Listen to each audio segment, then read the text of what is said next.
يا جورج انا عاوز اعمل ريفاينانس وبقالي سنتين ثلاثه بدفع، طب انا دلوقتي ليه ادفع الموضوع دوت واقعد بقى 30 سنه من اول وجديد؟ لما تيجي تعمل ريفاينانس انا من رايي الشخصي والبروفيشنال اعمله 30 سنه. ليه؟ عشان اصلا اول 10 سنين بتدفع من 70 ل 80% فوايد و20% بس اصل المبلغ، فما فيش مشكله ان انت تعمله 30 سنه تاني. حاول تاخد اطول مده علشان انت بس في حركه صغيره قوي سهله قوي. لو انت مثلا بتدفع 2572 ما تدفعهم 2600، يعني انت لو قفلت بس الرقم السنتين ثلاثه اللي انت دفعتهم دول هيطيروا، بس عشان لو قفلت الرقم انت كده كده اما تعمل ريفاينانس لازم تقلل البيمنت، انت عشان كده بتعمل ريفاينانس قللها بس وادفع ال $5 زياده ولا $10 زياده وهتلاقي عدد السنين بقى 30 سنه هيبقى 28 سنه بس في تقفيله ارقام العقد. شريعه المتعاقدين اعمل اطول مده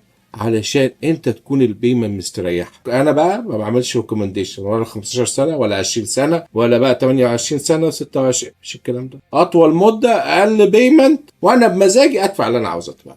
لو عجبك الفيديو يا ريت تعمل لايك وشير. لو عاوز تحجز ميعاد معايا ونتكلم مع بعض عن طريق زوم روح على gmbrokerage.com ونتكلم مع بعض. مستنيكم وربنا معاكم.